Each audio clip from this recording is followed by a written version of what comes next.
Diretso na kaagad tayo sa listahan ng mga requirements para sa pagkuha ng Student Driver's Permit dahil yan naman ang purpose mo kung kaya ka nag-click sa video na ito.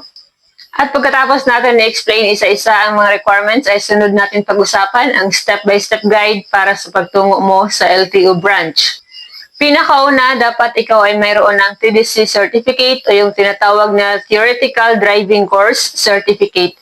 Ito ang pinakauna mong i-comply sapagkat ito ay 15 hours seminar tungkol sa mga basic road safety, traffic rules, at responsible driving practices.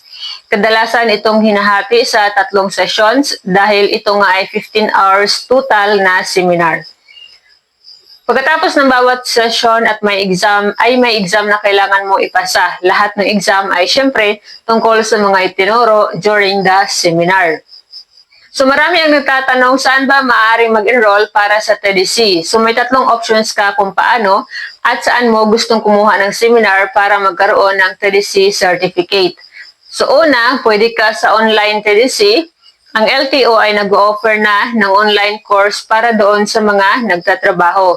Maaaring mag-enroll sa LTO website. Pangalawang option, pwede ka mag-enroll sa mga LTO accredited driving schools. Kadalasan sa mga ito ay nag-offer ng TDC. Pangatlo at pinaka-good news sa lahat ng option ay pwede na mismo sa LTO offices at libre po ito sa LTO pero sa kasalukuyan, hindi pa lahat ng branches ay nag-o-offer nito. So may mga LTO caravan o mobile LTO na nagpupunta sa mga barangay at nag-o-offer sila ng libreng TDC na kadalasan ay ginagawa sa loob ng 2 araw sapagkat ito ay 15-hour course. Kaya antabayanan, baka magpunta ang LTO caravan dyan sa inyong lugar. So kung may TDC certificate ka na, next ay kailangan mong gumawa ng account sa LTMS portal. Paano? So i-type lang ang LTMS portal at i-click ang create account. Pangatlong requirement, kailangan mo ng APL form application or yung tinatawag na application for permits and licenses. Pwedeng mag-download in advance at mag-fill up sa bahay para mas mapadali ang lakad mo sa LTO branch. Pwede din na sa LTO na humingi ng form at doon mag-fill up. So kung gusto mong mag-download, pumunta lang sa Google, i-type ang LTO forms at lalabas ang website na ito ng LTO. I-click at dito sa search, i-type ang APL. Makikita ka agad dito ang APL form at pwede mo nang i-download at i-print.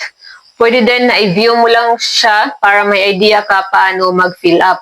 By the way, bago tayo magtungo sa next na requirement, i-click mo na ang subscribe button para sigurado na updated sa ating mga panibagong videos na maaaring kailanganin nyo rin po in the future. So next na requirement sa pagkuha ng LTO driver's permit ay ang medical certificate galing sa LTO accredited clinics. So lahat ng LTO branches sa labas niyan ay mayroon silang clinic kung saan ka makapag-medical. So huwag mag-alala dahil ang mga tinetest lang ay ang hearing o pandinig at vision o paningin na sobrang napaka-importante sa pagmamaneho. Kinukuha din ang blood pressure at tinatanong ang medical history mo.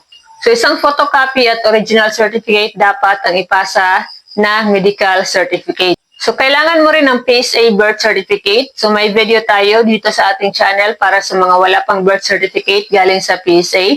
Kailangan mo rin ng valid ID, pwede ang UMID, GSIS, National at halos lahat ng government ID ay po pwede sa LTO.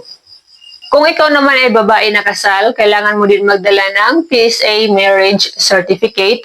Lalo na kung gusto mong gamitin ang apelyido ng iyong asawa. Para sa mga minor, dahil 16 years old above ang pwedeng makapag-apply sa student's permit, kailangan ang mga minor ay magdala ng notarized parents' consent at valid ID ng parents o guardian. For foreign nationals, you need a photocopy and original of your passport with entry date of at least 1 month and 6 months visa duration from date of application. And if born in the Philippines, kailangan mag-submit ng birth certificate na duly authenticated by the PSA. Kung ikaw naman ay empleyado, kailangan mo rin mag-submit ng iyong TIN number. So, pwedeng ipakita mo lang yung TIN card or dalhin mo ang iyong 1902.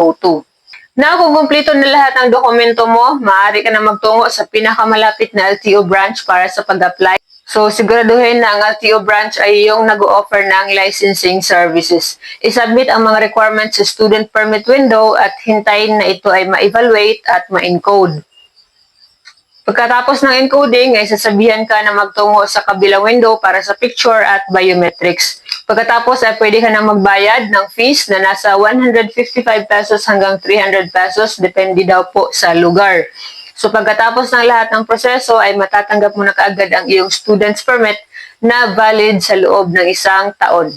Tandaan na ang pagmamaneho gamit lamang ang student's permit ay may malaking penalty sa LTO kung ikaw ay nahuli na walang kasama ang professional driver. So kailangan ay may kasama ka. 3,000 po ang penalty dyan. So tandaan din na pagkatapos ng 30 days simula makuha mo ang iyong student's permit, ay pwede ka na kaagad mag-apply o kumuha ng driver's license. So sana nakatulong po sa inyo ang video na ito. Huwag kalimutan mag-subscribe for more information and guide.